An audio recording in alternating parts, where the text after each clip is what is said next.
በድጋፍ ጆሮ ለሚያደምጡ ይመስላል ይሄ ግን አርሰናል በገለልተኛ አይንም እይታን የሚሞላ ቡድን ነው ዘንድሮ የዘንድሮ አርሰናል በደጋፊዎች ሳይሆን በጎ ለማይመኙለት ተቃራኒዎችም በአድናቆት ቃላት ብቻ ሊገለጽ የሚገባው ቡድን ነው የምለው ለዚህ ነው እኔ ከኒውካስል ዩናይትድ ጨዋታ በፊት ነቀፋ ነበርኝ ደጋፊ ያልሆነ ሁሉ የሚያየው ድክመት ነበረበት ከነርሱ የማይጠበቁ ነገሮች ሲታዩ ነበር ከዛ በኋላ ግን አርሰናል በብዙ አድጓል በብዙ ጎልብቷል ምክንያቱም አሁን ጨዋታዎችን ማሸነፍ በማሸነፍ ብቻ ሊገለጽ ይችል ይሆናል just 1-0 አሸነፈ 2-0 2-1 አሸነፈ ግን ይሄ አርሰናል አሸናፊነት ግን ከዛም በላይ ነው እንድንናገር የሚያስችል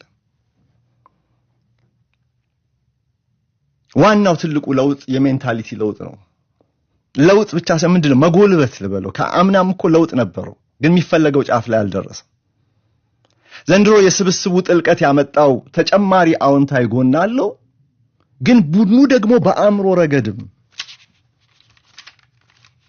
ያሳየው ለውጥ ቀላል አይደለም ለዚህ ነው ዴክላን ራይስ የትላንትናው ኮከብ ተጫዋች ሜንታሊቲያችን ይለያል ሲል የነበረው ረሃብና ጥልቅ የማሸነፍ ፍላጎት እያንዳንዱን ጨዋታ በድል እንድንወጣ አስችለውናል እዚህ ላይ እናስምርበት ሜንታሊቲ በሁኔታዎች የማይበገር እያንዳንዱን ጨዋታ ማሸነፍ እችላለሁ የሚል እምነት አለ በአርሰናል በዚህኛው ስብስብ ውስጥ አሁን ጭንቀት ውስጥ የሚገቡባቸው ምክንያቶች የሉ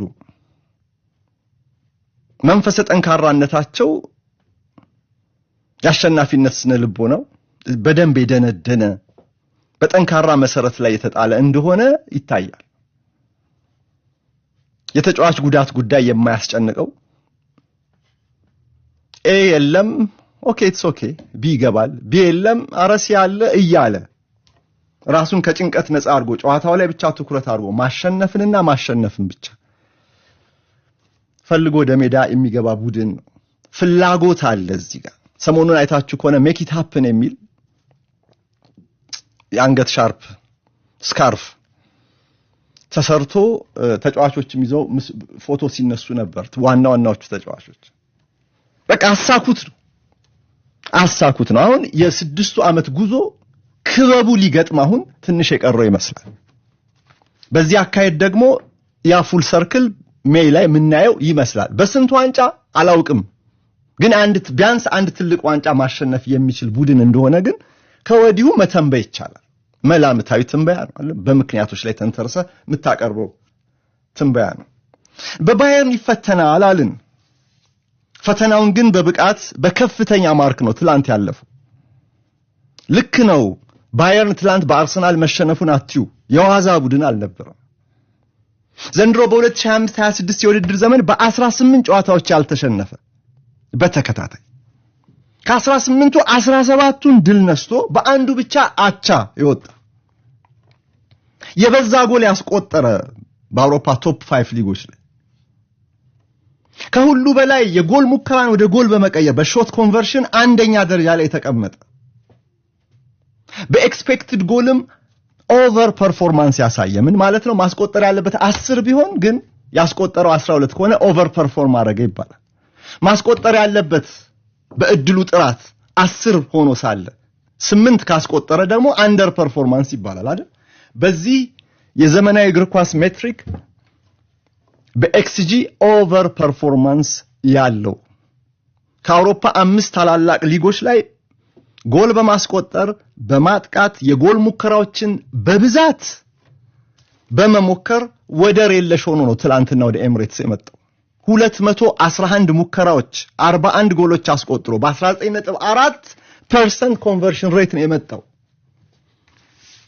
ይሄ የጎል ሙከራን ወደ ጎል የመቀየር ንጻሬ የባየር ሙኒክን የፊት መስመር ብቻ ሳይሆን እንደ ቡድን ያለው የማጥቃት አምሮን ግልጽ አድርጎ ያሳየናል በማጥቃት ወደር የለሽ ነው ያልኩት ለዚህ ነው። እስከ ትላንትና ጨዋታ ድረስ በቨንሰን ኮምፓኒ ሐሳብ የተዋቀረ የቡንደስሊጋው ኃያል በቻምፒየንስ ሊግም ትላንት ኤምሬትስን እስከሚረግጥ ድረስ በበላይነት አሁን ማስቀጠል እንደማይችል ወይም ደግሞ አሁን ያለው አርሰናል የተለየ ቡድን እንደሆነ በኤምሬትስ ያየንበት ምሽት ነበርና እንመልከተው ይሄንን ጉዳይ ጨዋታው ምን ይመስል ነበር የሚለው እናንሳ። ልክ ነው ምሳ ከጨዋታው በኋላ አንድ ኮንቨርሴሽን እየሰማሁ ነበር በጋዜጣዊ መግለጫ ላይ ሚኬል አርቴታ ለወትሮ ቡድኑ ካሸነፈ በኋላ በጣም ደስተኛ ሆኖ ፈገግ ብሎ ምናምን የፍላሽ ኢንተርቪዎችም የድህረ ጨዋታ ጋዜጣዊ መግለጫዎችም ላይ ስሜቱን ድል እንደሚቀይረው ማየት ትችላለሽ። ሲሸነፍ በጣም ተበሳጭቶ ነው ጋዜጣዊ መግለጫ የሚሰጠው። ለነገሩ የሚጠበቅ ነው፣ ባህሪያዊ ነው። ማንንም ሰው ሲሸነፍ ፊቱ ቅጭም ይላል፣ ሲያሸንፍ በፈገግታ የተሞላ ይሆናል። ግን ትላንትና ስለ ባየር ሚኒክ ሲጠየቅ ያሸነፍነው በዚህ ሰዓት የአውሮፓን ምርጡን ቡድን ነው የሚል አስተያየት ሰጠ እና ኮምፓኒ በተራው ጋዜጣዊ መግለጫ ሲሰጥ ቀደም ብሎ ሚኬል አርቴታ ባየር ሚኒክን የአውሮፓ ምርጥ ቡድን ነው ብሎ ነበር። ተስማማለሁ። ስለ ባየር ሚኒክ ነው ጉዳዩ፣ ያሸነፈው አርሰናል ነው ጨዋታውን። እና አርቴታ የራሱ ተጫዋቾች እንዳይዘናጉ አሁን ባሉበት በጣም አስደናቂ በሆነ የውጤት ጉዞ ውስጥም ጭምር ምንም አይነት መዘናጋት እንዳይኖር በማሰብ ይመስላል ቶሎ ቼልሲ ጨዋታ ላይ ፎከስ ማድረግ እንዳለባቸው ይናገር ነበር። ምን አይነት አስተያየት ሰጠ ኮምፓኒ? እኔም ሚኬልም እናውቃለን ይሄንን። ከፓሪስ ሳን ጀርማን ጨዋታ በኋላም ይሄው ጉዳይ ተነስቶ ነበር። ባየር ሚኒክ ፓሪስ ሳን ጀርማን አሸንፎ ነበር እንደምታውቂው ከጥቂት ሳምንታት በፊት። ማናችንም ኖቬምበር ላይ የዓለም ወይ የአውሮፓ ምርጥ ቡድን መሆን አንፈልግም ማለት የዓለም ወይ የአውሮፓ ምርጥ ቡድን መሆን የምንፈልገው ግንቦት ሲመጣ ሜይ ሲመጣ። ስለዚህ ለባየርን እንዲህ አይነት ሙገሳ መሰጠቱም አላሳመነውም። ግን እላሱ በዚህ ሰዓት በዚህ አሁን ባለንበት ወቅት የዓለም ምርጥ ቡድን መባል ብዙ ነገር እንደማይናገር የቁርጡ ጊዜ መጨረሻ ከ6 ወር በኋላ እንደሚመጣ ተናግሯል። ያኔ ምንድነው እንግሊዞቹ እንደሚሉት ድልድዩ ወንዙ ጋር ስንደርስ ድልድዩን እንሻገራለን እንደሚሉት ያኔ አርሰናል እዛ ኮንቨርሴሽን ውስጥ ይኖራል አይኖርም ጊዜ ይነግረናል፣ እድሜ ይስጠን። ለአሁኑ ግን አሁን በዚህ ሰዓት ግን በአውሮፓ ከአርሰናል የተሻለ ቡድን የለም። ትላንትና ሌላ ኮንፈርሜሽን ትላንትና ያንን ያሳየው። አሁን እንዳልኩት አርቴታም ቢሆን አሁን እኮ የዓለም ምርጥ ቡድን ናችሁ እናንተ የአውሮፓ ምርጥ ቡድን ናችሁ እና ፕሪሚየር ሊጉን የምታሸንፉ ይመስላል። በቻምፒየንስ ሊግም አሁን ባለው ሁኔታ ከእናንተ የሚሻል ቡድን የለም። አንዳንድ ሰዎች ደግሞ ምንም ያህል አንኮምፎርታብል ቢሆን ከአርሰናልን ከትሬብል የሚከለክል ምን አለ? ፖቴንሻሉ አለው ይሄ ቡድን በሁሉም ሲሊንደር እየተኮሰ ያለ ነው። ገና ሰሞኑን የሚመለሱ ደግሞ ተጫዋቾች አሉ። ትናንትና ማርቲን ኦዴጋርድ ተመልሷል። ካይ ሃቨርትዝ ቅርብ ነው። ቪክቶሪዮ ኬሬስ ቅርብ ነው። ለትላንትናው ጨዋታ ጭምር ሊካተቱ ይችሉ ነበር።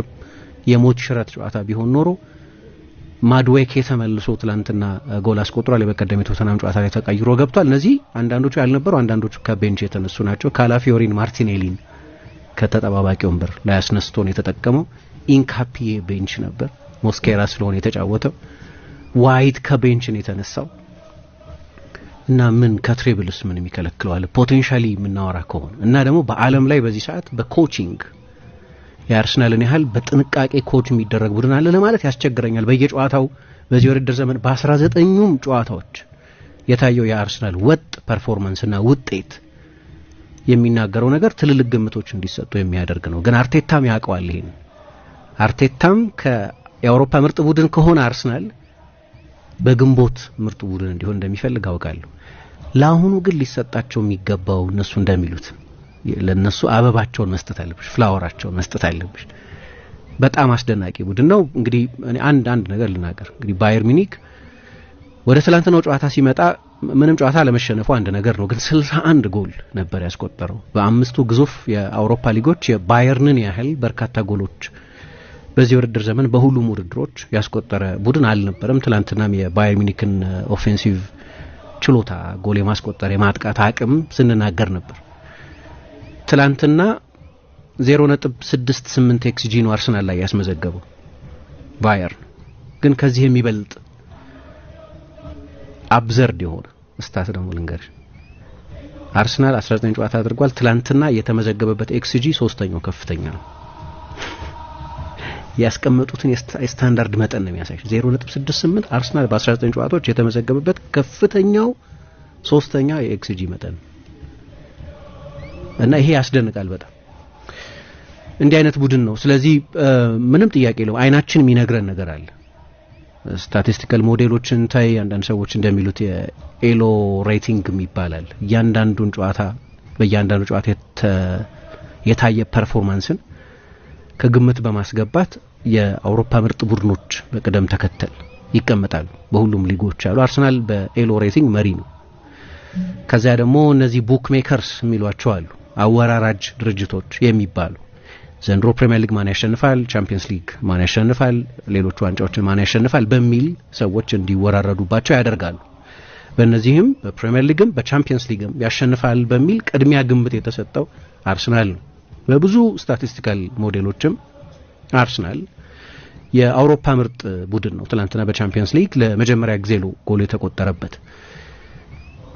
ከወራት በኋላ እንደዛ ይሆናል ወይ? ወራቱ ይነግሩናል። ምክንያቱም የማይተነበዩ ብዙ ነገሮች አሉ። ትናንትና ለዚህ ነው ከጨዋታው በፊት ፓሪስ ሰን-ዠርማ አምና በዚህ ሰዓት የአውሮፓ ምርጥ ቡድን አልነበረም። በግንቦት ግን የአውሮፓ ቻምፒየንስ ሊግ አሸናፊ ነበር፣ የትሬብል አሸናፊ ነበር። ያንን ሜንቴን ካደረገ አርሰናል አላውቅም፣ ግን ሜንቴን አያደርግም ለማለትም ምንም ምክንያት የለም። ሴሚ ፋይናሊስት ነበር አምናም። በተለያየ መንገድ መጫወት የሚችል እንደሆነ ትናንትና በድጋሚ አሳይቷል። 3 ጎሎች አስቆጥሯል። 3ቱም የተለያዩ ጎሎች ናቸው። አንደኛው ባየርን ከጨዋታው በፊት ሲሳቀቅበት የነበረው የቆመ ኳስ ጉዳይ ነው። የዩሬን ቲምበር ጎል ከቆመ ኳስ የተቆጠረ ነው። አርሰናል ከትላንትናው በፊት የነበሩትን ያለፉትን 10 ጎሎች ያስቆጠረው ከክፍት ጨዋታ ነበር።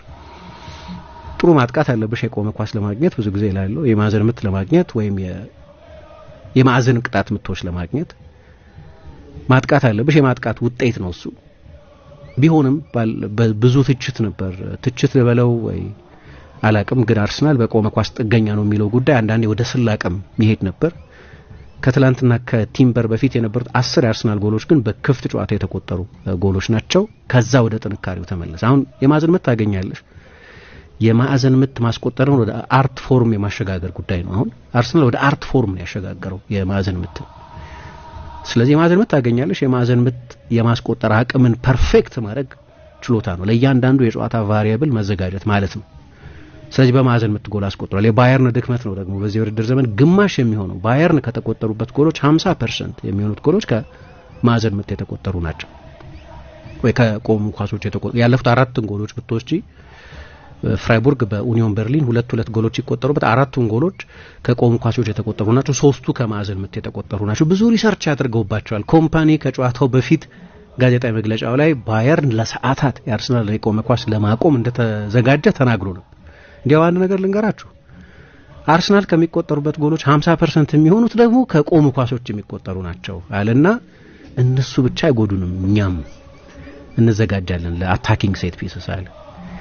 ባየርን አላስቆጠረም በቆመ ኳስ፣ ግን አርሰናል የቆመ ኳስ ጎል አስቆጥሯል። ስለዚህ አንደኛው ጎል ብዙ ጊዜ የሚነሳ አርሰናል ጥንካሬ ነው።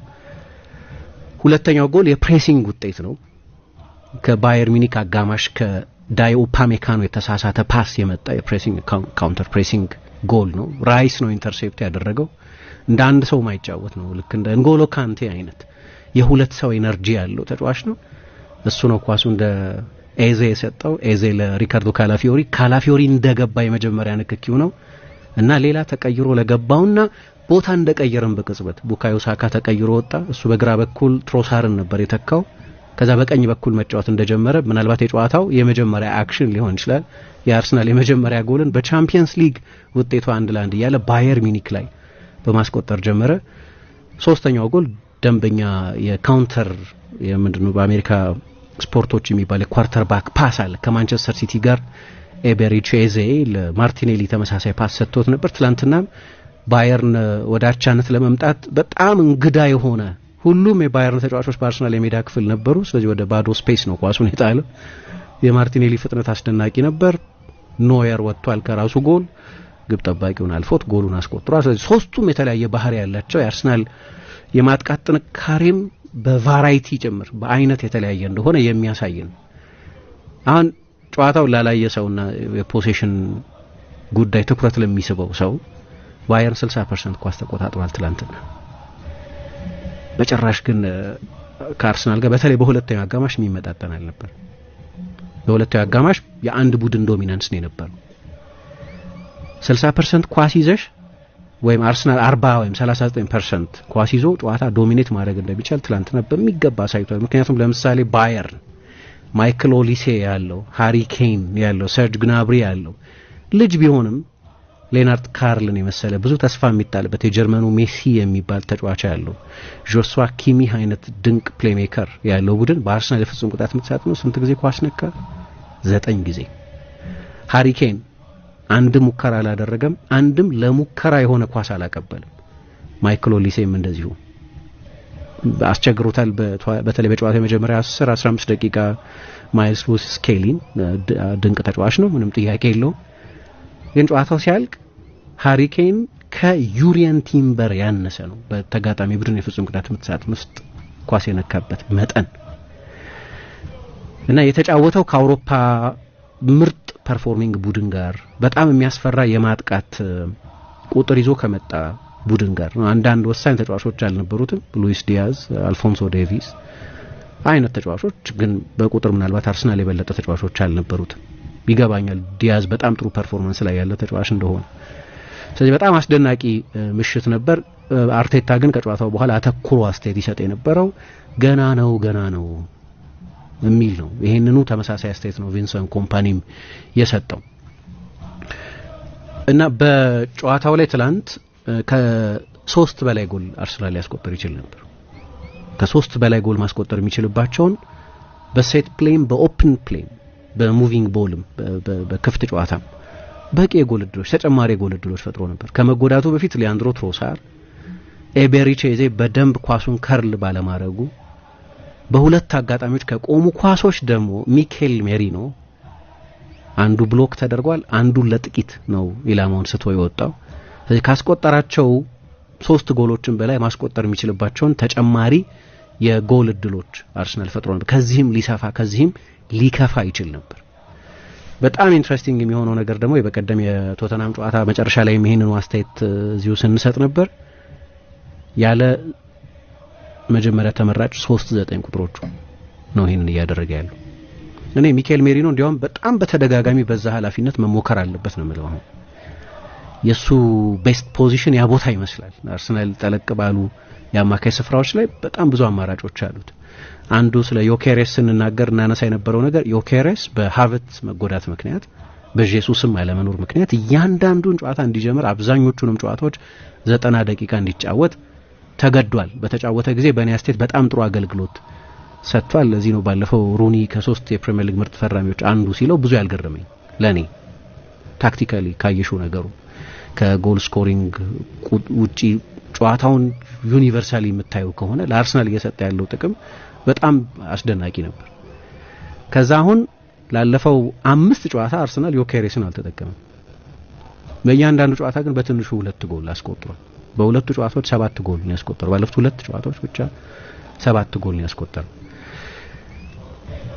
የውድድር ዘመኑ በሙሉ ብዙ ጉዳቶች የነበሩበት የውድድር ዘመን መሆኑ የጋብሪኤል የምናም መጎዳት የመጀመሪያ ጉዳት አይደለም። ልክ እንደ አምናው ነው የጉዳቱ መጠን። ግን አሁን አርሰናል የበለጠ የተጫዋቾችን ጉዳት መቋቋም የሚችልበት ጥልቅና ጠንካራ የቡድን ስብስብ አለ።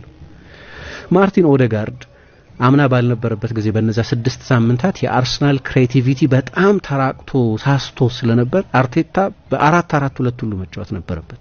የበለጠ ዳይሬክት ማድረግ ነበረበት ቡድኑ። ሃቨርትስና ትሮሳርን 2 አጥቂዎች ማድረግ ነበረበት። የሲስተም ለውጥ የጠየቀ ነበር የሱ መጎዳት። አሁንም ኦዴጋርድ በጣም ወሳኝ ተጫዋች ነው። እዛ የኒውካስል ጨዋታ ላይ ለምሳሌ መጨረሻ ላይ በጣም ኢምፓክት ያደረገበት ጨዋታ እሱ ጨዋታ ነው። ኦዴጋርድ ተቀይሮ ባይገባ ኖሮ ምናልባት አርሰናል ኒውካስልን 2-1 ላያሸንፍ ይችል ነበር። አርቴታ በዚህ ዓመት በጣም የጣመኝ ድል ይለዋል ያንን ጨዋታ። በመጨረሻ ደቂቃ የተቆጠረ ጎልም ስለሆነ ሊሆን ይችላል፣ ወደ ኒውካስል ሜዳ ሄዶ መጫወት ስለሚያስቸግራቸው ሊሆን ይችላል። ኦዴጋርድ በጣም ወሳኝ መሳሪያ ነበር ተቀይሮ ገብቶ። በ2023-24 የውድድር ዘመን ከክፍት ጨዋታ የሱን ያህል የጎል ዕድል የፈጠረ የፕሪሚየር ሊግ ተጫዋች አልነበረም፣ የአርሰናል ብቻ ሳይሆን። አሁን በዚህ የውድድር ዘመን 266 ደቂቃ ብቻ ነው የተጫወተው ይሄ ተጫዋች። በመጀመሪያዎቹ የፕሪሚየር ሊግ ጨዋታዎች በ3 የተለያዩ ጨዋታዎች ከረፍት በፊት በጉዳት ምክንያት እየተቀየረ ወጥቷል። ግን አርሰናል ምንም አልሆነም፣ በቂ አማራጮች አሉት።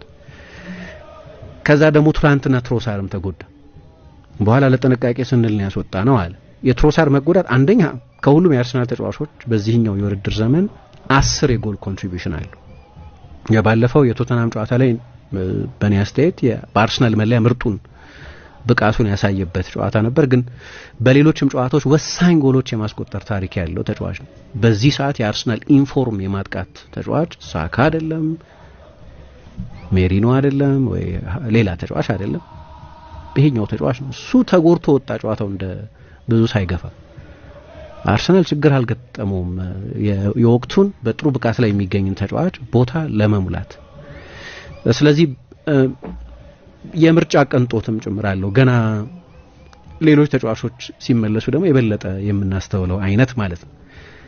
ለአርሰናል በቻምፒየንስ ሊግ ማሸነፍ አለማሸነፋቸው ላይ በጣም በወሳኝ ስቴትመንት ውጤት ነው። አላቅም አምና ፓሪስ ሳን ጀርመን አሸንፈው ስለነበር፣ አምና በደርሶ መልስ ሪያል ማድሪድን አሸንፈው ስለነበር ቻምፒየንስ ሊግ አላሸነፉም። ግን የቻምፒየንስ ሊግ ሜንታሊቲን ግን የምታዳብሪው የቻምፒየንስ ሊግ ሮያሊቲን በማሸነፍ ሪያል ማድሪድን በማሸነፍ ነው፣ ባየር ሚኒክን በማሸነፍ ነው። ያንን እያደረጉ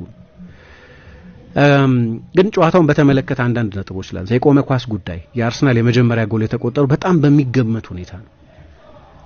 የአርሰናል ጥንካሬ ነው። 12 ጎሎች አስቆጥሯል በዚህ ውድድር ዘመን በፕሪሚየር ሊግ ብቻ። በቻምፒየንስ ሊግም 2 ጎሎች አስቆጥሯል በአራት ጨዋታዎች ከአትሌቲኮ ማድሪድ ጋር በተለይ። ባየር ሚኒክ ደግሞ የዚህ ድክመት አለበት። ትላንትና ለዚህ ነው ያነሳሁት። ባየርን የፍራይቦርጉ ጨዋታ ላይ የኡኒዮን በርሊን ጨዋታ ላይ በጠቅላላው በዚህ ውድድር ዘመን ደግሞ 7 ጎሎች ከቆሙ ኳሶች ስለተቆጠሩበት ከፓሪስ ሳን ጀርመን ጨዋታ በፊትም ይሄው ጉዳይ አጀንዳ ነበር። ግን አርሰናል ሴት ፒስ በቆሙ ኳሶች ደግሞ በርቀት የአውሮፓ ምርጡ ቡድን።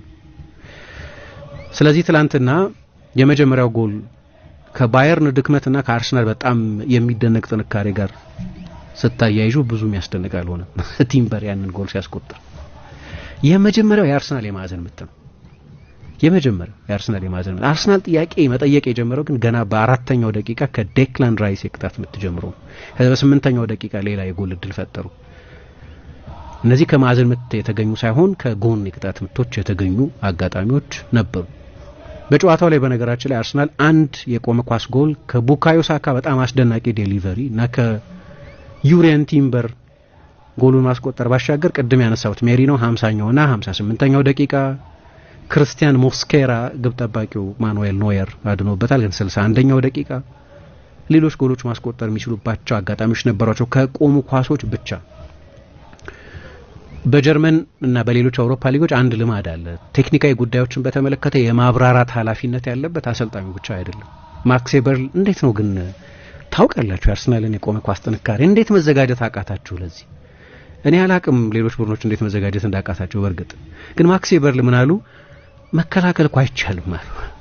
መከላከል አይቻልም ምክንያቱም ግርግር ይፈጥራሉ። የፍጹም ቅጣት ምት ሳጥን ውስጥ ግርግርን ደግሞ መከላከል አይቻልም፣ ግራ ያጋቧችኋል እና 3 ወይ 4 ተጫዋቾች ወደ ቅርቡ ወደ ሩቁ አንግል ይሮጣሉ። ፓተርን አጠናሁ ብላችሁ እናንተ ወደ ቅርቡ አንግል ነው የአርሰናል ተጫዋቾች በቅርብ ጊዜ በአንድ ጊዜ የሚተሙት ካላችሁ፣ በዚህኛው ጨዋታ ደግሞ ወደ ሩቁ አንግል ሊሄዱ ይችላሉ። በአንደኛው የማዕዘን ምት ጊዜ የሚያደርጉትን ሩቲን በሚቀጥለው የማዕዘን ምት ጊዜ ደግሞ አይደግሙትም። ስለዚህ ለምኑ ትዘጋጃላችሁ? ሚክስ ብታረጉትም በዞናል ማርኪንግ እና በማን ማርኪንግ አጠናው በቪዲዮ በትሉም ለመከላከል በጣም ያስቸግራል። ምክንያቱም ግርግር ይፈጠራል የፍጹም ቅጣት ምት ሳጥን ውስጥ አሉ። ኮምፓኒ ምንም ቢያጠና ለውጥ ያላመጣው ለዚህ ነው። ብዙ የቪዲዮ ፉቴጅ አይቻለሁ ስለ አርሰናል የቆሙ ኳሶች።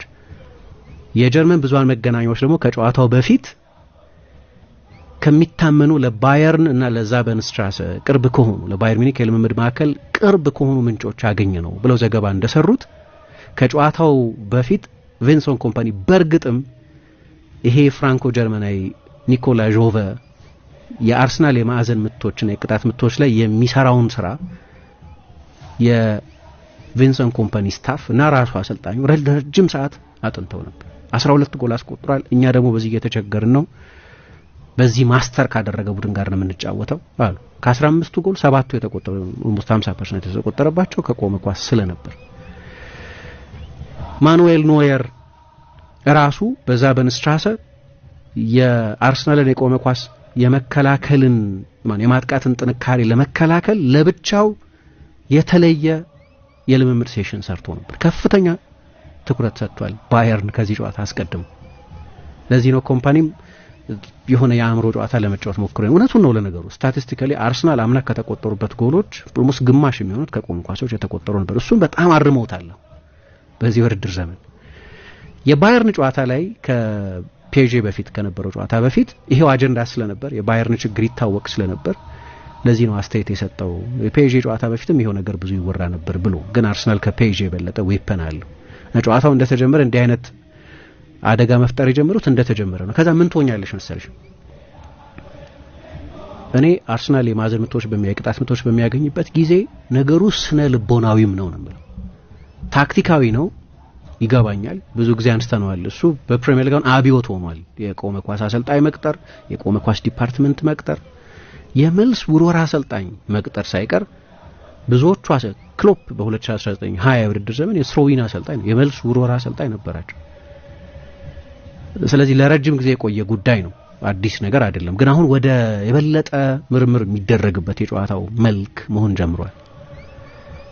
አሁን ምን እየሆነ ነው? ሴንስ ኦፍ ሲኒማ ያለው ነው ብሎ አርሰናል ከዚህ በፊት ማንስቻል። የፍጹም ቅጣት ምት ሳጥን ውስጥ በሚገኝበት ጊዜ የአርሰናል ተጫዋቾች ይተያያሉ፣ አንዳንዶቹ ይነካካሉ፣ አንዳንዶቹ ይነጋገራሉ። ዲን የምናደርገው ይላሉ። ያንንም ያውቁት የአርሰናል ተጫዋቾች ብቻ ናቸው። ለባላጋራ ቡድን ተጫዋቾች ግራ የሚያጋባ ነገር ነው። ቀጥሎ ምን ሊያደርጉ እንደሚችሉ የሚያውቁት የአርሰናል ተጫዋቾች ናቸው። ማን ግብ ጠባቂውን ብሎክ እንደሚያደርግ፣ ማን ዋናውን የሴት ፕሌይ ተከላካይ ብሎክ እንደሚያደርግ፣ ማን ወደ ቅርቡ አንግል እንደሚገጭ፣ ኳሱ ለማን ታርጌት እንደሚደረግ፣ ማን የዲኮይ ሩጫ እንደሚያደርግ እያንዳንዱ ሰው የተሰጠ የኃላፊነት ክፍፍል አለው። ስለዚህ በደንብ ነው የሚሰራበት እና ቫራይቲ አለው። አንዳንዴ ባጭር ይሄዳሉ፣ አንዳንዴ የቅርቡን አንግል ታርጌት ያደርጋሉ፣ አንዳንዴ የሩቁን አንግል ታርጌት ያደርጋሉ። ከዛ በጣም ጥሩ ኳስ ማሻገር የሚችሉ የሳካ እና የዴክላን ራይስ አይነት የግራና የቀኝ እግር ያላቸው ተጫዋቾች አሏቸው። እንደ ጋብርኤል አይነት ዶሚናንት የአየር ላይ ኳስ ዶሚናንት የሆነ ተጫዋች ያላቸው። አርሰናል በቡድን ደረጃም የአርሰናል ሳይዝ በጣም ከፍተኛ ነው። ረጃጅም የአየር ላይ ኳስ ዶሚኔት ማድረግ የሚችሉ ተጫዋቾች አሉ። ይሄ ታክቲካዊ ነገር ሊሆን ይችላል። ፍርሃትም ግን አለ፣ ሽብር አለ። በዚህ ምክንያት የሚፈጠር ሽብር አሁን ቅድም አክሴ በርሊ ያሉት እሱን ነው። ኮንፊውዝ ያረጋጓቸዋል፣ ትርምስ ይፈጥራሉ። እና እንዴት ተዘጋጃላችሁ ለትርምስ? ትርምስን መከላከል አትችሉም አሉ። እኔ ደግሞ ወደ ምን ወስዶ ያለው መሰለሽ? የባላጋራ ቡድን ተጫዋቾች አርሰናል የማዕዘን ምት እንዳያገኝም ይፈራል። በጣም ጠንካራ መሳሪያ ስለሆነ 40% የሚሆነውን ጎል ስላስቆጠረ አሁን ታያለሽ ፓቭሎቪች በጣም ሴፍ ፓስ ለመጫወት ይሞክራል። ምክንያቱም ኳሱ ተመልሶ መጥቶ የማዕዘን ምት ከሆነ አርሰናል አንድ በጣም ጠንካራ መሳሪያ ሊያገኝ እንደሆነ። ስለዚህ ያንቺን ጀነራል ፕሌይ ሳይቀር ማለት ነው በክፍት ጨዋታ ያለሽን ሪስክ መውሰድ ሳይቀር ኢምፓክት ያደርገዋል። የማዕዘን ምት እንዳያገኝ አርሰናል እያልሽ ነው የምትፈሪው ማለት ነው። እና ይሄ ደግሞ በቀጥታ ሴፍ የሆነ ጨዋታ እንድትጫወች ያስገድዳል። ፔኔትሬቲቭ ፓስ ብቻውት አርሰናል ቶሎ ያገኘዋል። በክፍት ጨዋታ ባያስቆጠር የማዕዘን ምት የቅጣት ምት ያገኛል። ትፈሪያለሽ እሱ።